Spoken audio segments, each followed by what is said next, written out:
Mantan Wakil Presiden Yusuf Kala atau JK ikut-ikutan mendorong Pak Jokowi menunjukkan ijazahnya. Kata JK, tuduhan ijazah palsu itu sebenarnya persoalan yang sederhana. Ia sendiri juga mengaku yakin kalau ijazah Jokowi asli. Tapi katanya isu ini sudah berlarut-larut, meresahkan masyarakat, dan merugikan banyak pihak termasuk dirinya. Sekilas saran ini kedengarannya sederhana ya. Tapi kalau dicermatin, logika ini justru bermasalah. Pertanyaan saya, kenapa dia nggak minta Roy Suryo CS untuk jangan banyak bacot? Di dalam dunia hukum, siapa yang mendalilkan, dia yang harus membuktikan. Contoh lah, misalnya, mohon maaf nih ya, contoh, Pak Yusuf Kala dituduh bukan laki-laki. Pak Yusuf Kala tidak harus menunjukkan bahwa dia laki-laki. Mohon maaf, misalnya dengan buka celana atau apa, nggak perlu dia. 1967-68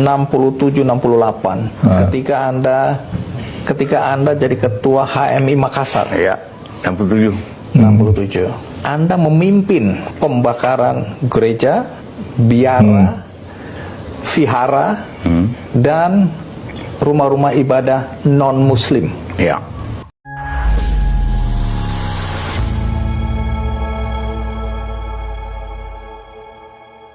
Assalamualaikum warahmatullahi wabarakatuh, saudara-saudaraku sebangsa dan setanah air.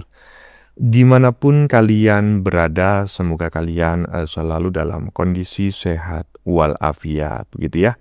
Berjumpa lagi dengan saya di Gaspol Update. Kami bukanlah buzzer pihak manapun, kami hanya menyajikan keputusan ada di tangan Anda.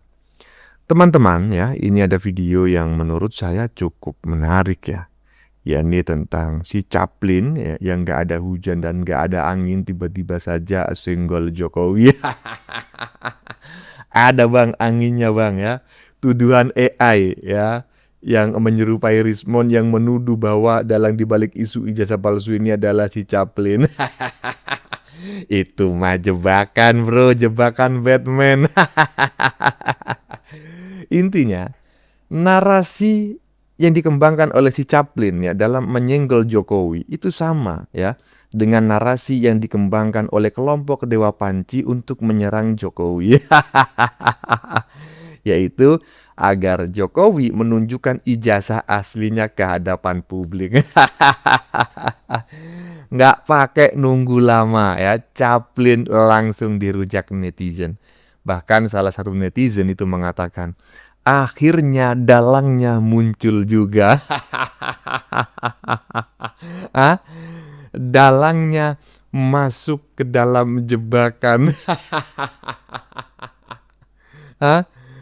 Selain itu ya, salah satu netizen juga mengungkap bahwa ternyata si Chaplin ini teman-teman ya, sejak tahun 1967 adalah pawang kerusuhan ya. Bahkan pawang kerusuhan tentang intoleransi beragama ya. Ini ngeri kali menurut saya Chaplin ini ya. Dan saya baru tahu. Nah, bagaimanakah videonya dan bagaimanakah respon netizen? Mari kita tonton bersama. Kemudian mari kita komentari bersama di bagian akhir video. Ini dia. Mantan Wakil Presiden Yusuf Kala atau JK ikut-ikutan mendorong Pak Jokowi menunjukkan ijazahnya. Kata JK, tuduhan ijazah palsu itu sebenarnya persoalan yang sederhana. Ia sendiri juga mengaku yakin kalau ijazah Jokowi asli.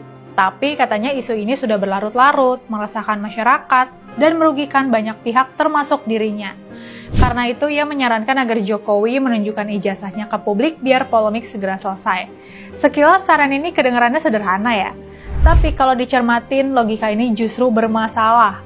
Kalau setiap tuduhan liar harus dijawab dengan tunjukkan bukti lagi, maka standar kebenaran bisa menjadi kabur. Apalagi tuduhan ijazah palsu bukan lagi isu biasa, tapi sudah mengarah pada fitnah. Padahal negara ini punya mekanisme hukum untuk menyelesaikan sengketa seperti ini. Dalam kasus ini, Bareskrim Polri telah menyatakan bahwa ijazah Jokowi asli. Universitas Gadjah Mada juga dengan tegas bilang Jokowi adalah lulusan resmi mereka. Artinya secara institusional dan hukum, persoalan ini sebenarnya telah selesai. Nah, pernyataan JK justru berpotensi memperpanjang narasi yang seharusnya sudah selesai. Ketika tokoh sebesar JK bilang tinggal tunjukkan saja, publik bisa menangkap seolah-olah kasus ini belum tuntas. Padahal secara hukum statusnya sudah jelas. Di sini juga terlihat inkonsistensi sikap JK. Di satu sisi, ia ingin polemik dihentikan, tapi di sisi lain, pernyataannya justru membuka ruang perdebatan baru. Alih-alih meredam, sikap ini berpotensi memperpanjang kegaduhan publik. Di tengah polemik ini, nama JK juga ikut terseret. Gara-garanya muncul video dengan wajah dan suara mirip Rismond Hasiholan Sianipar. Dalam narasi video tersebut, ia menuduh JK membiayai isu ijazah palsu Jokowi dan ada aliran dana miliaran rupiah ke Roy Suryo dan Tifa. Tapi Rismond langsung membantah keras dan menyebut tuduhan itu sebagai hoax. Belakangan, video tersebut diduga merupakan hasil rekayasa berbasis kecerdasan buatan atau AI. Ini terlihat dari ketidaksesuaian antara suara dan gerak bibir. Video sudah kadung viral dan kubu JK langsung merespon dan menempuh jalur hukum. JK melaporkan Rismond dan pihak-pihak yang diduga ikut menyebarkan fitnah dan dianggap mengamplifikasi narasi tersebut. Di antaranya akun YouTube @Studio Musik Rock Ciamis dan akun Facebook 1922 Pusat Madiun. Pada akhirnya, polemik ini seharusnya nggak lagi menjadi perdebatan. Karena secara hukum, keaslian ijazah Jokowi udah dinyatakan jelas. Persoalannya bukan lagi pada bukti, tapi pada narasi yang terus dipelihara. Dalam konteks ini, pernyataan Yusuf Kalla bisa jadi pemantik baru. Disinilah pentingnya kehati-hatian seorang tokoh publik. Karena setiap pernyataan bisa membentuk persepsi publik, apalagi di tengah isu yang sensitif dan syarat fitnah. Bahkan gara-gara pernyataannya sampai muncul kecurigaan di kalangan netizen. Gak sedikit yang kemudian menilai JK seolah berada di belakang narasi yang terus menyerang Jokowi. Meski video tuduhan itu sudah dibantah dan disebut hoax, tapi persepsi publik sudah terlanjur terbentuk. Pak JK, yuk jadi tokoh publik yang meredam polemik, bukan sebaliknya.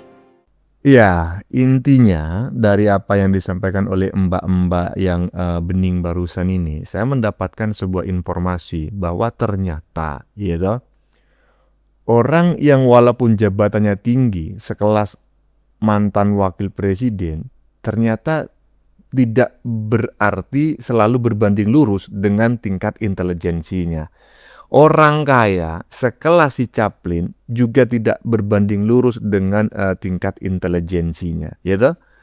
Iya, karena dia meminta Pak Jokowi menunjukkan ijazahnya ke hadapan publik. Ini nggak cacat logika gitu loh, ya. Ya masa misalnya si Chaplin, Blin, gua nggak percaya lu itu laki-laki, ya kan? Daripada bikin ribut, Blin, udah mending kau tunjukin aja ke hadapan publik, lepas celanamu. Kan nggak betul juga macam kayak gitu. Tapi ya dah di kepalanya si Chaplin itu logis gitu loh. Aduh, lanjut. Pak Yusuf Kalla ini kalau kita lihat di Tribun Medan ya, minta Jokowi tunjukkan ijazah. Dia menyarankan untuk menyudahi konflik ijazah, menyarankan tunjukkan aja ijazahnya. Nah ini lucu, sebentar saya bahas ya. Lucunya gimana? Nah kita lihat dulu iNews nih ya. Dia bilang, dia meminta Pak Jokowi menunjukkan ijazah aslinya demi menghentikan perpecahan di tengah masyarakat. Pertanyaan saya, kenapa dia nggak minta Roy Suryo CS untuk jangan banyak bacot? Tapi dia menyarankan Jokowi menunjukkan ijazah aslinya. Kan sudah saya bahas begini loh ya. Di dalam dunia hukum, siapa yang mendalilkan, dia yang harus membuktikan. Roy Suryo CS mendalilkan ijazah Jokowi palsu kan. Dia harus buktikan. Entah itu di pengadilan atau di mana. Kan belum terjadi pembuktian itu. Ya kan? Contoh lah misalnya, mohon maaf nih ya, contoh Pak Yusuf Kalla dituduh bukan laki-laki. Misalnya ini contoh ya, Pak Yusuf Kalla tidak harus menunjukkan bahwa dia laki-laki. Mohon maaf misalnya dengan buka celana atau apa, nggak perlu dia. Masa sekarang orang bilang kalau misalnya Pak Yusuf Kalla dituduh bukan laki-laki, ya udahlah Pak Yusuf Kalla tunjukkan aja burungnya. Ini mohon maaf ya contoh ya, bukan begitu Pak Yusuf Kalla. Pak Yusuf Kalla kalau dituduh bukan laki-laki tidak harus menunjukkan burungnya. Yang menuduh Pak Yusuf Kalla bukan laki-laki, dia harus buktikan secara medis apa di pengadilan. Mantap Bapak Chandra Teja, saya setuju dengan pernyataan Bapak ini. Nah, apa yang saya bilang? Apa yang saya bilang tadi di bagian depan? Sejalan dengan apa yang disampaikan oleh Pak Chandra Teja. Ada Plin. Kalau ada orang menuduhmu bahwa kau bukan laki-laki, Plin, ya kan? Nggak usah kau tunjukin itu, buka celana segala macam. Biarlah orang yang menuduh kau itu membuktikannya di pengadilan dengan data-data, ya kan, yang menurut mereka itu bisa dipertanggungjawabkan, gitu loh. Ya nggak usah kau itu buka-buka celana. Kalau kau buka celana, Plin, udah jelas kau itu kurang sesendok. Lanjut.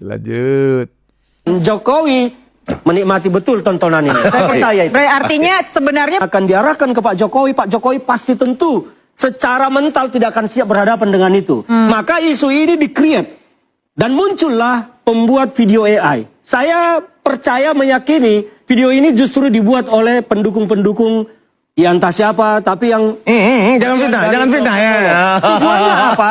Mengaburkan mata publik. Awas salah ngomong. Mengaburkan fokus publik dari isu utama pembuktian ijazah palsu. Interupsi saya jawab yang ini, Mbak ya. Nah, itu yang menurut pendapat Oke, saya. boleh. Coba, yang Bang Ali. menikmati ini justru mereka sekarang karena isu pembuktian ijazah palsu semakin buyar, semakin tidak fokus. Iya. Beralih ke isu uang, konspirasi, dan kembali Pak JK malah masuk dalam jebakan keluar untuk ikut bermain di sini. Akhirnya apa? Tontonan layar tancap baru ada bagi publik. Tontonan layar tancapnya tokohnya sekarang Pak JK. Lupa orang, kapan ini ijazah palsu ini mau dibuktikan? Ya iyalah, itu. Tapi sebetulnya ya kan bukan hanya Pak Jokowi yang ketawa-ketawa sekarang ya, ngakak-ngakak, cekikik melihat eskalasi yang saat ini terjadi terkait isu tuduhan ijazah palsu kepada Pak Jokowi, ya kan. Para ternak Mulyono se-Indonesia Raya dari Sabang sampai Merauke, bahkan sampai Kutub Utara dan Selatan juga ketawa. Akhirnya dalangnya muncul ya, hanya dengan satu jebakan kecil saja akhirnya si Chaplin muncul ke permukaan. Aduh, Plin, ternyata koplak juga kau ya, nggak cerdas amat ternyata. Lanjut. Bro, ada video menarik ini. 1967-68 ketika Anda jadi ketua HMI Makassar Ya, 67. 67 Anda memimpin pembakaran gereja, biara, vihara dan rumah-rumah ibadah non-muslim. Ya. Kasih gambaran sedikit kepada penonton yang mungkin tidak mengikuti peristiwa ini. Jadi hari itu apa yang terjadi? Bakar gereja. Tapi tidak banyak gereja, bukan banyak sih. Kira-kira ada 11 gereja itu. Iya. Itu banyak itu sebelah. Iya, tapi tidak begitu bakar begitu. Dia lempar batu macam-macam. Dirusak. Rusak, bukan dibakar. Dirusak. Bagi orang yang tidak percaya cerita Anda ini, bagaimana Anda bisa membuktikan? Bagaimana membuktikan lagi 50 tahun yang lalu? Tapi dibuktikan saya tidak apa-apa. Setelah saya jelaskan, tanya gubernur. Yang salah bukan saya. Kenapa tidak terima besok itu hari? Kalau saya salah, saya ditangkap. Jadi pembuktiannya hari itu Anda tidak ditangkap. Tidak. Baik. Tidak. Seharian saya diperiksa. Bagaimana bro pendapatmu? Silahkan tulis di kolom komentar ini ya. Terima kasih. Salam waras. Nah itu kan, saya baru ngerti sekarang gitu loh. Dan ketika diwawancarai oleh Kick Andy gitu ya, Andi F. Noya, nggak ada sedikit pun terpancar kesedihan, penyesalan atas apa yang dia lakukan. Justru dia mengatakan dengan bangganya, kalau memang saya bersalah, seharusnya saya ditangkap ketika itu. Dan jangan salahkan saya saat ini, karena saat itu saya nggak ditangkap. Seharusnya ya kalau orang normal bahwa itu perbuatan salah. Ya, memang itu saya lakukan, tetapi saya saat ini menyesal. Saya saat itu memang tidak ditangkap, saya diperiksa sekian jam, tapi akhirnya saya dibebaskan. Saya tidak paham, mungkin saya dianggap benar ataukah mungkin pihak kepolisian takut gitu ya dengan tekanan masyarakat di masa itu. Tetapi jujur saya menyesal karena perbuatan itu adalah perbuatan yang salah dan saya memohon maaf yang sebesar-besarnya. Kalau macam gitu kan enak didengar. Ini enggak. Itu artinya apa? Coba Anda belajar itu dalam ilmu psikologi. Itu adalah ciri-ciri psikopat. Ya. Kalau nggak percaya, buka lagi tuh. Psikopat adalah. Nah, saya melihat itu gitu loh. Ya. Melihat itu di mana, Bang? Di Chaplin. Iya, Chaplin. Emang Chaplin itu siapa, Bang? Ya Chaplin pelawak. Lanjut. Guys, salam sejahtera untuk kita semua. Kita akan membahas sedikit tentang siapa si Chaplin ini. Sewaktu dia masih kuliah dan menjadi ketua HMI Makassar. Dan seperti apa sepak terjangnya di saat itu. Jujur guys, kalau saya tahu sepak terjangnya segelap ini di waktu dia masih kuliah, saya tidak akan pernah memilihnya menjadi wakil presiden. Ternyata orang ini memang adalah seorang yang intoleran. Anda tidak percaya? Mari kita lihat apa pengakuannya setelah diwawancara oleh Andi F. Noya. Kita lihat. 1967-68 ketika Anda jadi ketua HMI Makassar. Ya, 67. Anda memimpin pembakaran gereja, biara, vihara, dan rumah-rumah ibadah non-muslim. Ya. Kasih gambaran sedikit kepada penonton yang mungkin tidak mengikuti peristiwa ini. Jadi hari itu apa yang terjadi? Bakar gereja.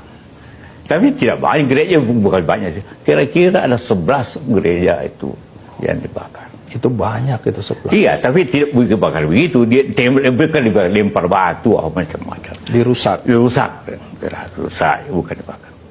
Dirusak.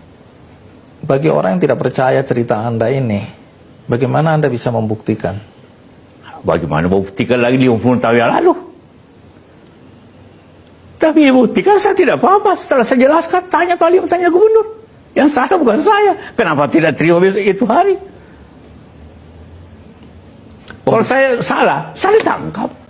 Ya, tapi saya berbeda dengan netizen barusannya yang pakai baju coklat yang merasa menyesal telah memilih si Chaplin sebagai wakil presiden. Saya nggak menyesal karena saya sama sekali nggak pernah memilihnya. Saya nggak memilihnya bro. Ya 2 kali dia jadi wakil presiden. Kebetulan saya saat itu golput. Ya. Pertama pada tahun 2004 ya, seingat saya ya. Saya tidak memilih, kenapa? Karena saya yakin si BY dengan si Chaplin pasti menang. Maupun saya mencoblos lawannya, tetap saja tidak akan bisa membantu kan seperti itu. Apalagi juga lawan-lawannya sama aja, ya toh. Ada Mamak Ketum, terus siapa lagi itu. Ya kan sama sekali ya, mending nggak ada presidennya. Ya. Menurut saya saat itu begitu. Kemudian pada tahun 2014, saya sudah merasa Pak Jokowi pasti menang, nggak perlu suara saya, makanya saya golput ya kan. Tapi sebetulnya saya enak kali dengan wakil presidennya kala itu. Ada, bagaimana menurut kalian? Keputusan ada di tangan Anda, silakan tulis pendapat Anda di kolom komentar, baik Anda yang setuju maupun yang tidak setuju dengan isi konten ini. Sebelumnya saya memohon maaf yang sebesar-besarnya ya. Jika dalam penyajian konten ini ada kata-kata yang menyinggung, kurang tepat penggunaannya, atau ada data yang dianggap keliru atau salah, saya memohon maaf yang sebesar-besarnya. Kita jumpa lagi di lain video. Salam NKRI.